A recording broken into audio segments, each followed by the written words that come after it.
दोस्तों वीडियो शुरू करने से पहले मैं आपको एक सिनेरियो इमेजिन करने को कहूंगा। तो दोस्तों इमेजिन करो कि आप अपनी सिटी के एक बड़े से मॉल में जाते हो। वहां आप अपनी गाड़ी पार्क करने के लिए पार्किंग लॉट की तरफ अपनी गाड़ी को घुमाते हो और पार्क करके गाड़ी से नीचे उतरते हो। जैसे ही आप नीचे उतरते हो और मॉल की तरफ जाने के लिए बढ़ते हो, तभी आपकी नजर पड़ती है सामने से आ रही दो एक्सोटिक कारों पर।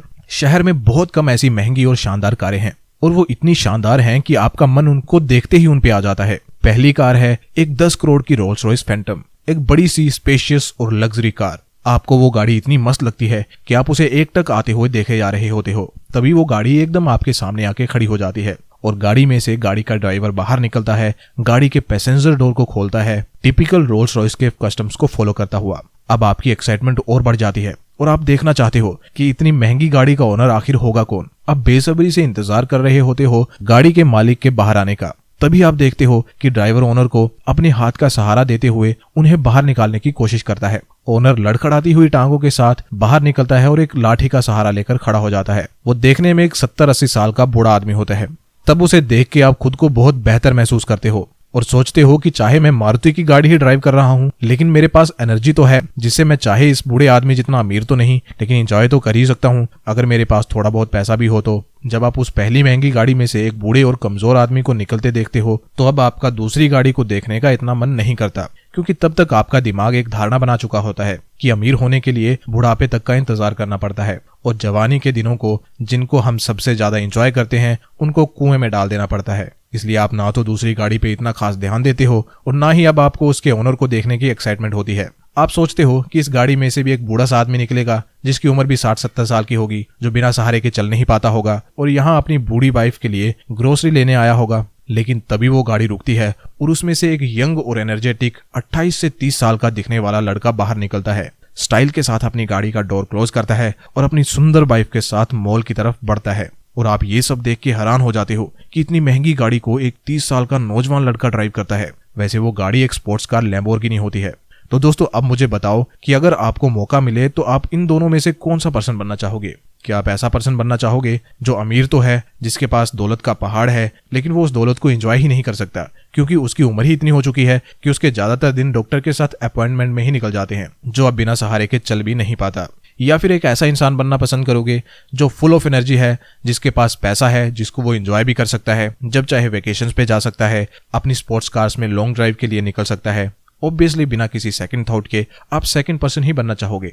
लेकिन दोस्तों हम तो काफी समय से सुनते आ रहे हैं कि अगर हमें अमीर बनना है तो हमें सेव करना चाहिए, फिर उसे लॉन्ग टर्म के लिए किसी एफडी या बॉन्ड्स में इन्वेस्ट करना चाहिए ताकि हम 70-80 साल के होने पर अमीर बन सकें। फिर मैं ऐसा किस बेसिस पे कह रहा हूं कि हमें अमीर होने के लिए बुढ़ापे का इंतजार नहीं करना पड़ेगा? तो दोस्तों ऐसा मैं नहीं कह रहा, ऐसा कहना है मिलियनेयर फास्ट लेन बुक के ऑथर एमजे डिमाको का। मिलियनेयर फास्ट लेन बुक इस बात पे फोकस किया गया है कि हम जल्दी कैसे फाइनेंशियली फ्री हो सकते हैं, जिसे कि मैंने रिसेंटली सुना हमारे देश के एक leading audio book platform Kuku FM पर। और अगर आप भी चाहें तो मेरी ही तरह मिलियनेयर फास्ट लेन और इसकी जैसी और जितनी भी फाइनेंशियल बुक्स हैं उन्हें कुको एफएम के प्लेटफॉर्म पर सुन सकते हैं और अपने नॉलेज को बढ़ा सकते हैं। और इतना ही नहीं, इस ऐप पे सेल्फ हेल्प, फाइनेंस और फिक्शनल बुक्स के 1000 आवर्स से ज्यादा का कंटेंट अवेलेबल है ऑडियो फॉर्म में। तो अगर आप भी चाहते हैं मिलियनेयर फास्ट लेन जैसी बुक को पढ़ के जल्दी अमीर बनना, तो अभी इस ऐप को डाउनलोड करें। इसे डाउनलोड करने का लिंक मैं डिस्क्रिप्शन में दे दूंगा। और अगर आप INVR50 कूपन कोड को यूज करते हो तो आपको 50% का डिस्काउंट मिलेगा। लेकिन ये ऑफर सिर्फ पहले 250 यूजर्स के लिए है और 50% डिस्काउंट का मतलब है कि आपको कुको एफएम की सभी ऑडियो बुक समरीज का 1 साल का एक्सेस मिलेगा मात्र 199 रुपए में। तो दोस्तों इतने रुपए में या तो आप एक पिज्जा खा सकते हो और अपनी सेहत खराब कर सकते हो, या फिर कुको एफएम पर 1 साल के लिए कुछ ऐसा सुन सकते हो जिससे आपके ब्रेन की पावर इंक्रीज हो सकती है। तो आइए आप वीडियो में आगे बढ़ते हैं और एमजे डिमाको की बुक मिलियनेयर फास्ट लेन से जल्दी अमीर बनना सीखते हैं। तो दोस्तों ऑथर के अकॉर्डिंग अगर ये आप हो और ये है आपका फाइनेंशियल गोल, तो इस फाइनेंशियल गोल तक पहुंचने के लिए 3 रास्ते होते हैं: साइड लेन, स्लो लेन और फास्ट लेन। इन तीनों रास्तों को आप कुछ इस तरीके से समझ सकते हो। साइड लेन यानी रोड के साइड में बने फुटपाथ पे चलने जैसा है, जिसकी कोई गारंटी नहीं है कि ये आपको आपके गोल्स तक पहुंचाएगा भी या नहीं। दूसरा स्लो लेन का मतलब रोड पे पैदल या फिर साइकिल से चल के अपनी डेस्टिनेशन तक पहुंचना, जिसमें आपकी एक स्पीड लिमिट होगी और इस रास्ते पे चल के आप उस स्पीड लिमिट से ज्यादा तेज नहीं चल सकते। तीसरा है फास्ट लेन, जिसपे कोई स्पीड लिमिट नहीं है। आप इस रोड पे फरारी जैसी कार की फुल स्पीड से चल सकते हो और अपने गोल्स तक पहुंच सकते हो एज सून एज पॉसिबल। तो अब अगर आपको इन तीनों रास्तों में से कोई एक रास्ता चुनने को कहा जाए तो आप किस रास्ते से जाना चाहोगे? विदाउट एनी डाउट आप तीसरे रास्ते यानी फास्ट लेन से ही जाना चाहोगे। दोस्तों, सभी लोग इस रोड से जाना तो चाहते हैं लेकिन चल नहीं पाते। इसी रोड को आप सबसे खाली देखोगे, जबकि बाकी दोनों रास्तों पे यानी साइड लेन और फास्ट लेन पे ही आपको सबसे ज्यादा ट्रैफिक देखने मिलेगा, क्योंकि मैक्सिमम लोग इन्हीं दोनों रास्तों पर होते हैं। तो दोस्तों, अब हम इन्हीं तीनों लेन्स को डिटेल से समझेंगे कि आखिर इनका मतलब है क्या और कैसे आप साइड लेन और स्लो लेन से फास्ट लेन पे आ सकते हो और विदाउट एनी स्पीड लिमिट अपने फाइनेंशियल गोल्स तक पहुंच सकते हो। और ये सब हम सिंपल एग्जांपल्स के थ्रू समझेंगे, जो कि हमेशा हम करते हैं, जिससे कि चीजों को ज्यादा से ज्यादा इजी रखा जा सके। स्टोरीज और एग्जांपल्स का दिमाग पे लॉन्ग लास्टिंग इम्पैक्ट होता है और इन्हें याद रखना भी इजी होता है, इसीलिए मैं हमेशा स्टोरीज या एग्जांपल के थ्रू वीडियोस बनाता हूं। तो अब जल्दी से इमेजिन करो 3 दोस्तों को। तीनों ही सेम कॉलेज से ग्रेजुएट हुए हैं, तीनों ही अपनी क्लास के सबसे ब्राइट स्टूडेंट्स में से एक थे, लेकिन आगे चल के तीनों के रास्ते, तीनों के प्रोफेशंस और फाइनेंशियल स्टेटस एकदम अलग होने वाले हैं। तीनों को हम कुछ नाम दे देते हैं फॉर इजी रेफरेंस। पहले दोस्त का नाम हम मोहित रखते हैं, दूसरे का इरफान और तीसरे का साहिल मान लेते हैं। और हाँ, साहिल की स्टोरी सुने बिना वीडियो को छोड़ना मत, अगर आपको जल्दी अमीर बनना है तो, अदरवाइज यू कैन स्किप। तो अब सबसे पहले दोस्त यानी मोहित के बारे में जान लेते हैं, जिसे कि कॉलेज कैंपस से ही प्लेसमेंट मिल जाती है। उसको एक प्राइवेट कंपनी में एक जूनियर इंजीनियर की जॉब मिल जाती है, जहां उसकी सैलरी 25,000 की होती है। मोहित को जैसे ही पहली सैलरी मिलती है तो उससे वो 70,000 का आईफोन खरीद लेता है, वो भी EMIs पे। फिर अगली सैलरी मिलती है तो फ्लैट में AC लगवा लेता है, अगेन EMIs पे। और इसी तरीके से वो हर महीने की सैलरी का यूज करता है, महंगी घड़ियों पे, गैजेट्स पे और पार्टीज में मौज मस्ती में उड़ा देता है। मोहित का मानना है कि कल किसने देखा, लाइफ का क्या पता आज है कल हो ना हो। और यही माइंडसेट होता है सभी साइड वर्कर्स का। और ये माइंडसेट सिर्फ मोहित जैसे कम सैलरी वाले लोगों का ही नहीं होता। इस कैटेगरी में बहुत सारे ऐसे लोग भी आते हैं जो दिखते तो बहुत अमीर हैं, लेकिन जब कभी उन पे बुरा टाइम आता है तब पता चलता है कि वो अंदर से तो कंगाल हो चुके हैं। जैसे कि आप कई बार सुनते होंगे कि कई सारे स्टार्स और सेलिब्रिटीज बैंकरप्ट हो गए। असल में वो इसलिए बैंकरप्ट होते हैं क्योंकि माइंडसेट उनका गरीबों वाला ही होता है। वो तो बाई चांस उन्होंने कहीं से पैसे कमा लिए होते हैं। इसलिए आप देखोगे कि मैक्सिमम लॉटरी जीतने वाले लोग कुछ सालों में ही उस पैसे को उड़ा देते हैं। इस माइंडसेट से बाहर निकलने के लिए आपको अपने अंदर के 3 रॉन्ग बिलीफ्स को निकालना होगा। पहला, कि वेल्थ बनाने के लिए आपको लक चाहिए होता है। इस बिलीफ को जितना जल्दी हो सके हटा दो, क्योंकि जब तक ये बिलीफ आपके मन में रहेगा तब तक आप यही सोचते रहोगे कि अमीर बनने के लिए आपको लकी होना पड़ेगा, जबकि अमीर बनने के लिए लक की नहीं हार्ड वर्क की रिक्वायरमेंट होती है।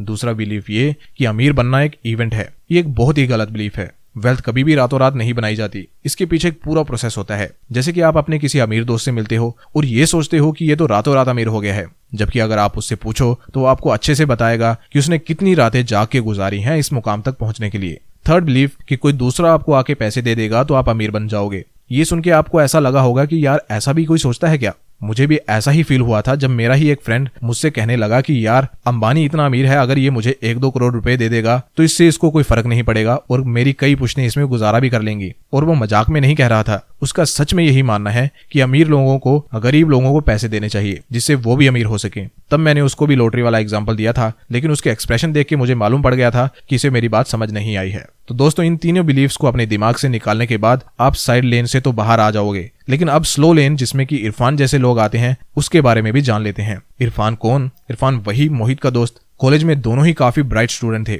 लेकिन इरफान का माइंडसेट मोहित से अलग था। जहां एक तरफ मोहित बिलीव करता था पैसे खर्च करने में, वहीं इरफान बिलीव करता है पैसे सेव करने में। कॉलेज से निकलने के बाद इरफान गवर्नमेंट एग्जाम की तैयारी करता है, उसे एक सिक्योर गवर्नमेंट जॉब मिल भी जाती है। इरफान की सैलरी 40,000 है और वो अपनी सैलरी का मेजर अमाउंट सेव करता है क्योंकि वो सेफ्टी और सिक्योरिटी में बिलीव करता है। इरफान अपनी जरूरतों को कम से कम रखता है ताकि वो ज्यादा सेव कर सके। इरफान कुछ सेफ इन्वेस्टमेंट्स जैसे बैंक FD और गोल्ड में अपने पैसों को इन्वेस्ट करता है और उसको उम्मीद है कि वो 60-70 साल की उम्र में फाइनेंशियली फ्री हो जाएगा। वैसे इरफान का रास्ता मोहित के रास्ते से काफी सेंसिबल है, लेकिन ये फिर भी बेस्ट वे नहीं है, क्योंकि 60-70 साल की उम्र में अमीर बनने का क्या मतलब। वैसे उस उम्र में भी फाइनेंशियली फ्री होना बड़ी बात है, लेकिन उसके लिए अपनी जरूरतें भी पूरी ना कर पाना और हर चीज के लिए कंजूसी कर करके जीना सिर्फ इसीलिए कि आप बुढ़ापे में अमीर हो पाएं, ये बात बिल्कुल भी सेंस नहीं बनाती। वैसे आपको सभी मिडिल क्लास लोग इसी लेन पे दिखेंगे, यानी स्लो लेन पे, क्योंकि शुरू से ही एक मिडिल क्लास आदमी का माइंडसेट यही बनाया जाता है कि तुम्हें स्कूल में अच्छे मार्क्स लाने चाहिए, फिर एक अच्छी डिग्री करनी चाहिए जिससे तुम्हें एक अच्छी और सिक्योर जॉब मिल सके, फिर अपनी सैलरी को सेव करना चाहिए जिससे तुम फाइनली एक अच्छी रिटायर्ड लाइफ जी सको। स्लो लेन से फास्ट लेन पे आने के लिए भी आपको बस थोड़े से माइंडसेट शिफ्ट की जरूरत है, जिसे कि साहिल ने समय रहते मास्टर कर लिया है और वो फरारी की फास्ट राइड को एंजॉय कर रहा है। कैसे, आइए जानते हैं। साहिल ने सबसे पहले जो भी उसे जॉब मिली उसने उसी में काम करना शुरू कर दिया। उसको सबने काफी क्रिटिसाइज किया और मजाक उड़ाया कि इतना इंटेलिजेंट होने के बावजूद भी तुम इतनी कम सैलरी वाली जॉब कर रहे हो। लेकिन साहिल के माइंड में सब क्लियर था कि वो क्या कर रहा है और क्यों कर रहा है, इसलिए वो किसी की सुनता नहीं है और पार्ट टाइम अपनी जॉब को कंटिन्यू करता है। साहिल सुबह 9 बजे जॉब पे जाता है और 3 बजे घर वापस आ जाता है। अब बाकी का समय वो अपने साइड हसल पे लगाता है। साहिल अपने यूट्यूब चैनल पे काम करता है। साहिल हर हफ्ते अनुशासन के साथ यूट्यूब पे वीडियोस डालता है। काफी महीनों तक उसे रिजल्ट नहीं दिखता, लेकिन फिर भी वो बिना रुके वीडियोस अपलोड करता रहता है, क्योंकि वो प्रोसेस में बिलीव करता है। चाहे उसे रिजल्ट्स नहीं मिल रहे, लेकिन उसकी स्क्रिप्ट राइटिंग, वॉइस ओवर और एडिटिंग में काफी सुधार हुआ है। फिर कुछ साल यूट्यूब पे काम करने के बाद साहिल को रिजल्ट्स मिलना शुरू हो जाते हैं और साहिल की ग्रोथ एक्सपोनेंशियली होनी स्टार्ट हो जाती है। हर महीने उसके चैनल के व्यूज पिछले महीने से ज्यादा आते जा रहे हैं और वो अब हर महीने लैक्स में अर्न करने लगा है। अब साहिल जैसे जैसे आगे बढ़ता रहेगा, उसके चैनल के व्यूज और अर्निंग्स कंपाउंड होती रहेंगी। साहिल अपनी इनकम का एक छोटा हिस्सा स्टॉक्स में भी इन्वेस्ट करता है अपनी फ्यूचर फाइनेंशियल गोल्स के लिए, और 10 सालों में फाइनेंशियली फ्री हो भी जाता है। और अब साहिल पैसों के लिए काम नहीं करता, बल्कि पैसा उसके लिए काम करता है। वो सो भी रहा होता है तब भी पैसे उसके बैंक अकाउंट में आते रहते हैं। तो दोस्तों, ये है फास्ट लेन में रहने के मजे। बस कुछ साल आपको कड़ी मेहनत करनी होती है, फिर बाकी की लाइफ आप अपने हिसाब से जी सकते हो। ये रास्ता फास्ट तो है, लेकिन इजी बिल्कुल भी नहीं है, क्योंकि अगर ये इजी होता तो मैक्सिमम लोग इसी रास्ते पर होते, ना कि साइड लेन या स्लो लेन पे। तो दोस्तों, मैंने इस बुक का पूरा निचोड़ इस वीडियो में आपके सामने रखने की कोशिश करी है। अगर आप वीडियो को अभी तक देख रहे हो तो बहुत चांसेस हैं कि या तो आप पहले से ही फास्ट लेन पे हो या फिर आना चाहते हो। अगर हाँ, तो चैनल को अभी सब्सक्राइब करिए, क्योंकि हमारे चैनल का कंटेंट आपको वो माइंडसेट बनाने में मदद करेगा जो फास्ट लेन पे आने के लिए चाहिए होता है। तो दोस्तों, मिलियनेयर फास्ट लेन बुक की समरी आपको कैसी लगी, आप कमेंट करके बता सकते हैं और वीडियो को भी लाइक कर सकते हैं, ताकि मैं जान पाऊं कि आपको वीडियो पसंद आई है। और दोस्तों, अगर आप एक डीमैट अकाउंट खुलवाना चाहते हैं तो मैं अपने देश के one of the best broker के फ्री डीमैट अकाउंट का लिंक डिस्क्रिप्शन में दे दूंगा। You can check that out.